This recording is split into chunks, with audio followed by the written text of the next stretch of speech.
what's up? Welcome back to my channel. Appreciate you for tuning in.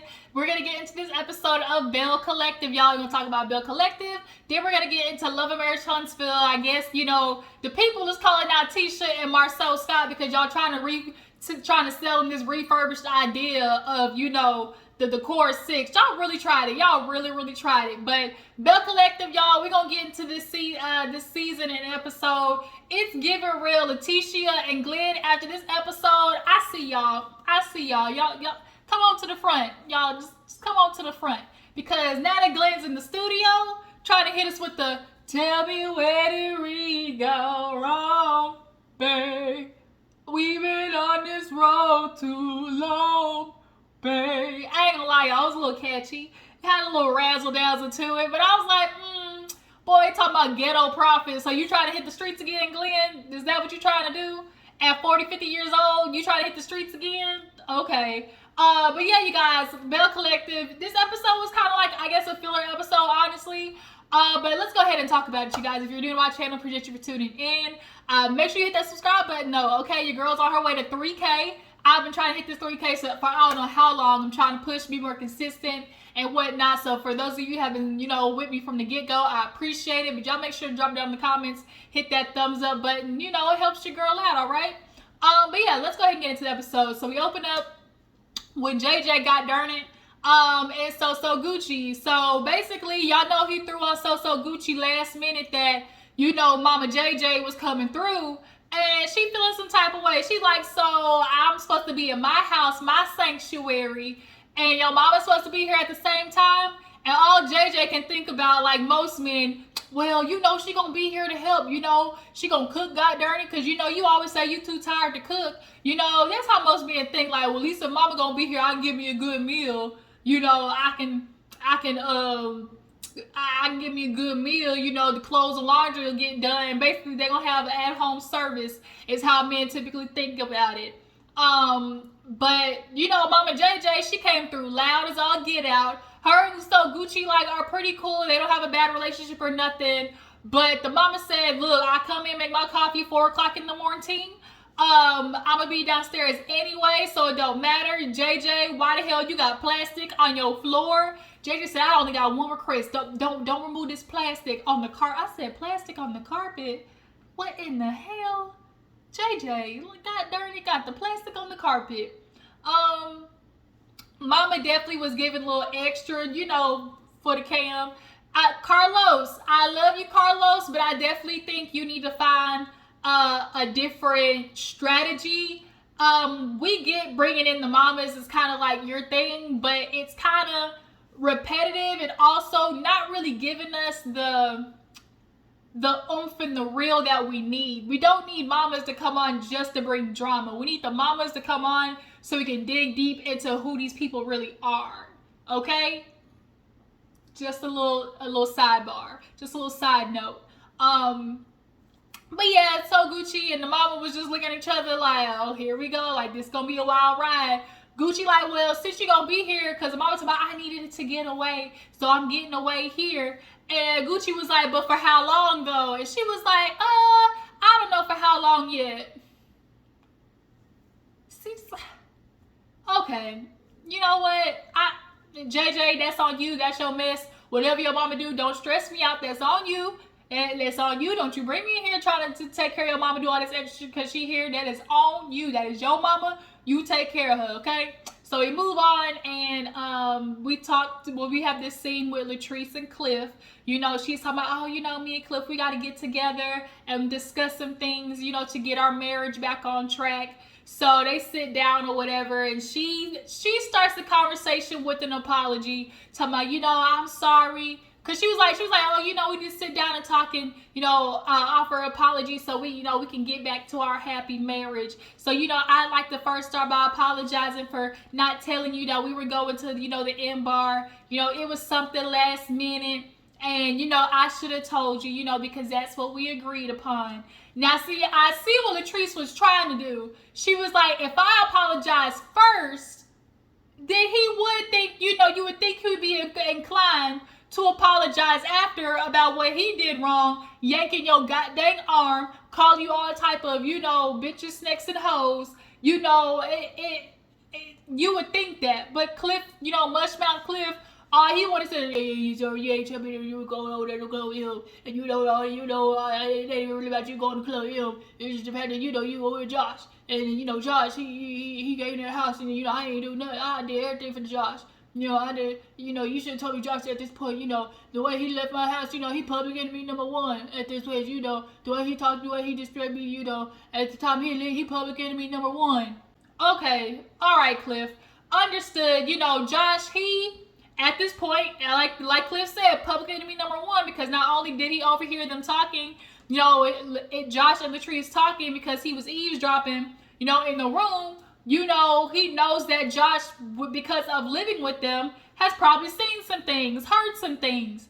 And so Cliff don't like that. And so what he's really trying to do is put the kibosh on Latrice to give this any more air to, to grow, any more oxygen to grow into something bigger. But Cliff, we see you, buddy. We see who you are. The mask is slipping, it's falling. And we already knew you were the typical Kevin Samuels, women are equal, type of man. But it's the manipulation that we're starting to see. It's the aggression that we're starting to see, the controlling behavior that we're starting to see. And for Latrice to be in her confession talking about, oh, Cliff, he's the perfect example of what a man should be. It's just that he has this little problem of being controlling. Ma'am, Latrice, that's not perfect then. Oh, he's perfect, but he just got this one little problem. He can be a little bit controlling, doesn't really feel like I'm equal to him, doesn't take my feelings into consideration, doesn't believe that, I should have an opinion and I should just shut up and be quiet when he says something. But otherwise, oh gosh darn it, he's perfect. Latrice, girl, we'll get deeper when you didn't sing with your mama, but he didn't apologize, of course. He said Josh was public enemy number one. And he basically was like, you didn't, they didn't take my side either anyways. So then she's like, well, there's things we got to work on, like communication and, understanding. Well, he's like, I ain't got to understand nothing if I ain't doing nothing for me. I was doing it for Josh because I let him, stay here. I was doing things for him. So I don't need to be understanding of him. And then she was like, well, it's just not about understanding, but it's communication because that's one of our problems. And he talking about, oh, you talking about communication, just text it to me, because, you always talk about communication, but you'll never want to talk. Now, I don't F with Cliff. I really, really don't. But the one thing I do agree with him on about Latrice, what he said in his confessional, which is Latrice will be quiet, go to sleep, and act like when she wake up, the problem's going to be gone. And it's not. Latrice has admitted to being a non-confrontational person. And I get, I know non-confrontational people. But the problem with being that is sometimes running away from the confrontation only makes the issue bigger. Sometimes confrontation is necessary for growth. And you feel like, okay, I'm just going to let him do him. And, I'm not going to talk about it, it'll blow over. Yeah, that works to sweep it under the rug for right now, but the shit's gonna pile up, Latrice, and that's what's really starting to happen. It's starting to get to the point where you can no longer ignore all the stuff that you've been sweeping under the rug about Cliff's behavior and not feeling valued or respected. But she gets to talking about, oh, we need to talk about boundaries. You have boundaries, with your family, your sister, you understand boundaries. So, we need to discuss our boundaries, my boundaries as well. This fool Cliff said, well, write down your boundaries, bring it to me, and then we'll discuss them, and then I'll pick which ones, the boundaries that are gonna work. Excuse me, sir, how you gonna pick boundaries for me? These are my boundaries. How are you gonna try to pick the disrespect, the mushmouth disrespect? And then at this point, I don't want to talk no more. Then that's the problem too. Latrice is not confrontational. And then when you feel like you don't really want to get into the shit, now all of a sudden it's I don't want to talk no more. This is a disaster. It is a pure disaster. So she's like, are we not equal? He's like, Latrice, no. Latrice, that man is serious. He does not view you as his equal. And this is why it's so upsetting with men because this stupid biblical bullshit that y'all always want to repeat of like, oh, the woman is the helpmate. She's here to serve the man. You're not equal to me. Like, whenever can y'all point down in the Bible in which the Bible said that the woman was not equal to the man? Yes, I might have came from him, but it doesn't mean I have any less strength in other departments than him. Like, yes, we may not be the physical, strength that men, oh, if somebody breaks into the house, who's going down there? Okay, yeah, you. But this is very much a separate but equal situation. I might not be the person that runs downstairs when an intruder comes, but god dang it, giving birth to a kid and producing a child, that's a strength too. We just have our strengths in different departments, but that doesn't make the woman any less valuable or any less equal. To tell another human being simply because you got a dick and I don't, to tell me I'm not worthy of my dreams, worthy of my accomplishments, worthy of trying to do all these things and be inspired to do more other than cooking, cleaning, and being your prostitute or hooker. No, and no.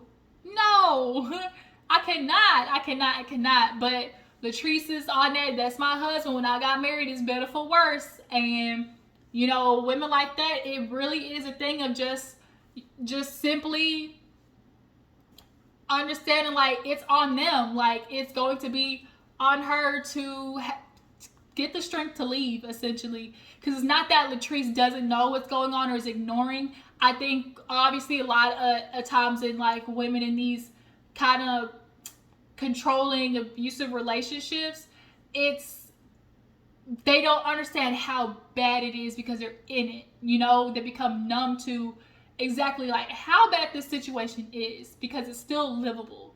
And so we'll talk about that later on. But moving on, we see a scene where Marie, Akeisha, and so Gucci, they all go out and basically just catch up. Akeisha's having a really good season to me, y'all. I didn't mess with her last season because, girl, you sit there and try to lie about, not calling the girls ugly.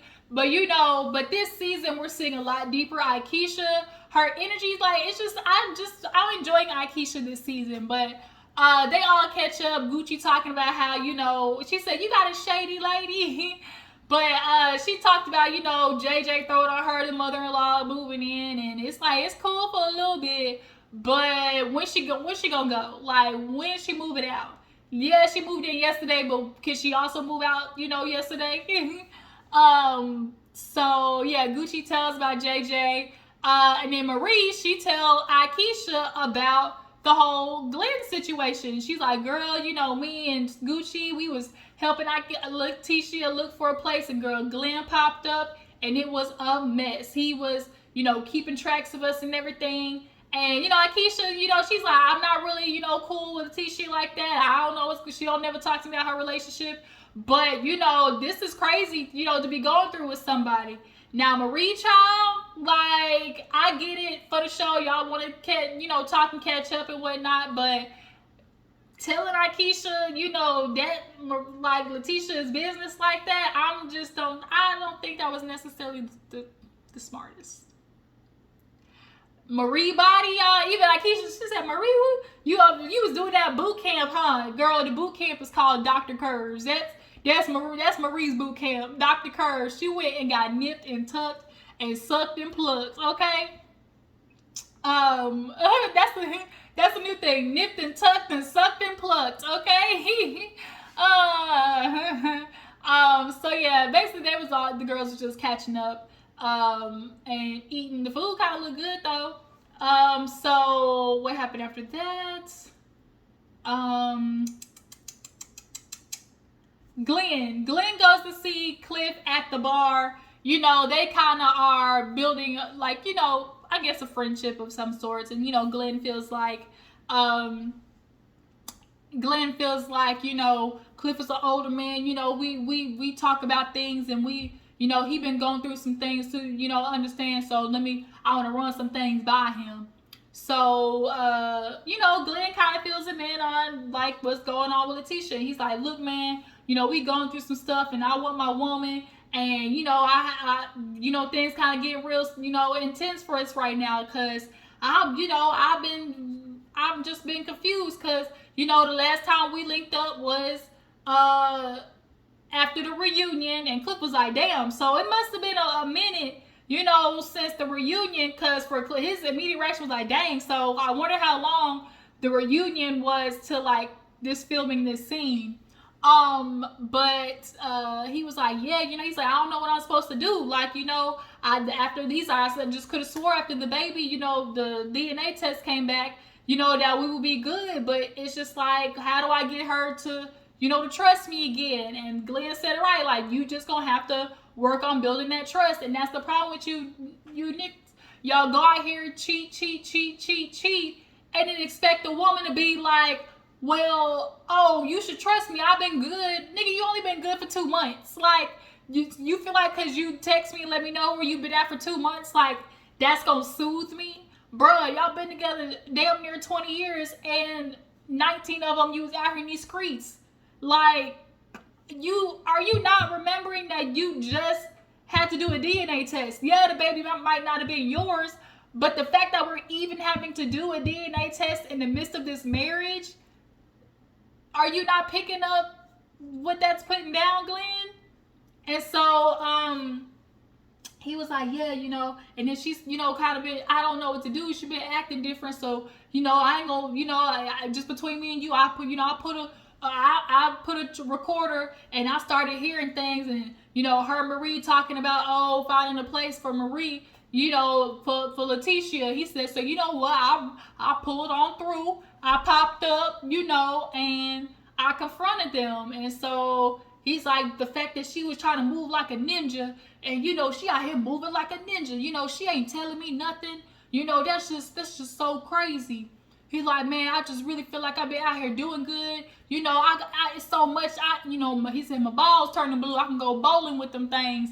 Cliff was like, Cliff was like, what? He's like, man. He said, so you ain't been doing nothing, no cheating, no nothing. He's like, man, I could walk in Jesus' sandals if I wanted to right now. I said, boy, Glenn, boy, you niggas be so dramatic.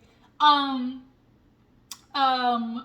he was like, oh, he said, right now ain't nothing going on. He was like, well, maybe we need to do a sex class.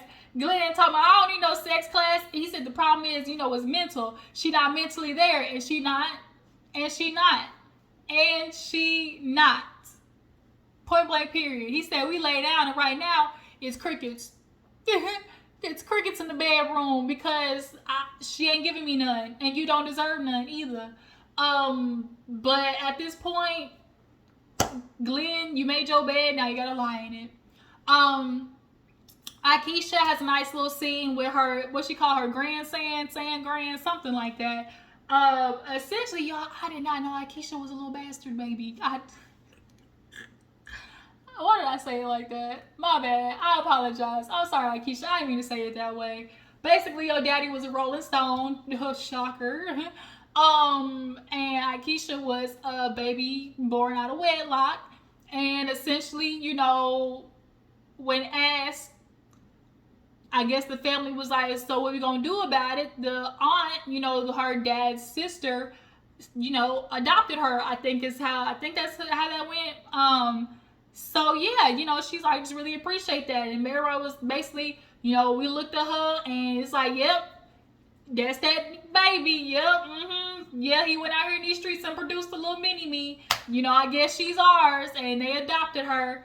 But nonetheless, Akeisha, is talking about, she's like, they have the family, that they're passing down things, and ultimately working on Fair Street. And I do love the idea that they're turning it into more like a arts district, because a lot of people do, travel towards, that you say, like a nice art music district. If you can create a nice little lounge place where people could come do like spoken word, karaoke, and arts dish, like people to go and look at art, or go in places for kids to do arts after school. Like, I love that idea. That does bring in a lot of income. So I'm rocking with Akeisha on this Fair Street idea. But nonetheless, we get a little deeper into who Aikisha is, and I do appreciate. We do need more scenes of, in general, just figuring out who these people are. Like, yeah, y'all on our TV screens, but who are y'all? So, speaking of who are y'all, Latrice, she's over there with her mama, and she's like, girl, she's like, what I'm gonna do? She's like, well, I guess I might as well cook, child. Cliff says I don't cook enough, so let me, make sure my husband can eat. So the mama like, he don't know how to cook, and she's like, he do know how to cook. Matter of fact, he know how to cook and clean, but he don't do it. She's that's why we gotta, I guess, a maid or whatever to come through and clean. But the mama's starting to realize, like, girl, you in a situation like I was in, and you need to be careful. Essentially, Latrice is just talking about how Cliff, he's a traditional man, and he, anytime I'm looking to elevate myself, she's like, I feel like when I get around him, I dim my lights. He's already a non-confrontational person, but as a woman, you do feel like, okay, even though you may be smarter than your nigga in a situation, even though you may be more equipped or inept to figure out a situation than your man, you have to sit there and play like, oh my God, I don't know what to do. I'm helpless, because the man has to feel like he's needed. Y'all know how they say, oh, women, well, y'all don't need men anymore. Okay. Oh, I can't open this pickle jar. Can you help me? Shit like that. So the mom was just like, I watch you, and I'm your mother. I see you. She's like, I don't think you're happy. And, Latrice is just sitting there like, well, this is till death do us part, and, that's who I want to be with. And she's like, you look like you married your daddy. And she was like, yeah. She's like, your daddy was the same way. He didn't want me to work. He, told me he wanted me to stay home and, watch the kids. She's like, I stayed home and had 6 babies. 6? See, the problem is what a lot of men fail to realize is this idea of traditional that y'all keep talking about. That saying where it's like, allow the person room to show you what they would rather do. And the thing is, back then, women were in the most quote-unquote feminine position that you men keep saying. She was a woman who stayed at home. She was a woman who took care of her kids. She was a woman who cooked and cleaned and all of that stuff. And yet still, what type of man did she get? What type of men did these women get in the most feminine position? The problem is, femininity, y'all don't respect it. Y'all don't value it. Y'all love the benefits that comes with femininity, but do y'all genuinely respect and value what femininity, brings to the table? No. Y'all abuse it. Because femininity, quote unquote, is a more soft, docile, quiet, those are the traits that they say of femininity. And so, you have to know that you're going to be with a person who doesn't stomp on that. And majority of the times, men were taking advantage of that. They were coming home literally and beating their wives and being drunk assholes because they knew they couldn't go anywhere. Could you imagine how those women were being treated when these men knew they could not leave? Because not only she did have the money to, but she got these kids. And a lot of men back then stuck these women with kids because they knew that made her less appealing to other men. I'm just so like, this needs to be talked about, bro. But nonetheless, the mama's like, I really hope you're okay. I just, I really, just pray for you. I see that you basically married your daddy. And Latrice, girl, go to therapy. Go to therapy. You don't want it's not that you don't want a baby, it's that you don't want a baby with Cliff, because deep down, when you're ready to go, you ain't trying to be stuck with him, okay? And the nigga ain't gonna help you with the baby, okay? And so she's like, Mama, I'm okay. How you talking about I'm okay, but at the same time, you over here like, I'm okay. No, Latrice, you're not okay. You're not okay, but I get it. You don't have the strength yet to walk away. You and many other women are in the same boat. So last but not least, y'all, Glenn, he in the studio talking about, tell me where did we go wrong, babe, okay? JJ stopped by, God darn it, let him know, God darn it, that he got a hit, God darn it. And you know, he like, you know, me and Tisha, you know, that's one thing I will say. She always, supported me, my music career. You know, I was the ghetto prophet. You know, that was just the way that we communicate. So hopefully, you know, this song will let her, really show her how I feel about her and bring her back home. So he finishing the song. The beat was a cute little beat. But he got the studio, he talking, to JJ and basically let him know, like, he feels stuck. He's like, man, I don't know what to do. He said, then on top of that, my son's starting to notice, and that ain't good. He's like, this is really about the same time that, he lost contact with his dad after. See, the thing is, though, your dad, after your mom and dad split, him losing contact with you, yes, that's a wound for you, but men in general, when they split from their woman, why is it that y'all can't come around for the kids? It's because y'all truly don't understand the sacrifice that it takes to have children. Men feel like coming home is enough and to being a dad, but it's when you really have to do it and go out of your way. Usually, like when they split from the mom, when the parents split, men don't understand the type of sacrifices: leaving work early, leaving work late, putting your shit to the side, not going out with your homeboys, to the bar so y'all can watch the fight. There's a level of sacrifice that men really don't want to do. All the sacrificing is always put on the woman. And so that's why a lot of men fall off after divorces from being dads, because they truly and genuinely don't understand the sacrifice. They're not typically having to be the one to sacrifice. And they're naturally selfish. They are socialized to be selfish, point blank period. But he's like, I don't want to do that to my son. I don't want him, growing up in a split household. And, JJ's like, I understand. I've been there too. God darn it. My thing 3 years. And I was just sitting there in my chair looking like, oh my God. And so at this time he gets a call. And unfortunately it's his grandma. She gets rushed to the hospital. And so he goes to see Tisha, fills her in on the grandma. And as much as I really am sorry for you, Glenn, but we know what this is going to do. We know this is going to be his mental manipulation to Tisha. Point blank period. And I hate that. I really hate that he's losing somebody else. But we know this is going to be an emotional pull for him to get Tisha back at the house. That's how these niggas love manipulating situations. It's just the truth. But yeah, you guys, that's where Belle Collective ended. And I appreciate y'all for tuning in. Y'all let me know how you feel about the episode. Do you guys feel like Treese will ever be strong enough to leave Cliff?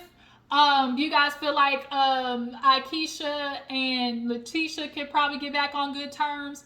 Oh, Marie said she ain't fucking with Latrice, okay? She got that invitation to that party. She said, hell no, I ain't going. And I can appreciate that, to be, because on the shows a lot of this time it be fakery where it's like, I don't like the girl, but I'm gonna show up to her event. Like Akeisha said, like, I ain't mad. Like, if I don't like you, why the hell am I show up to fake support you? But yeah, you guys, I appreciate y'all for tuning in. Follow me on Instagram and Twitter. I'm gonna catch you later.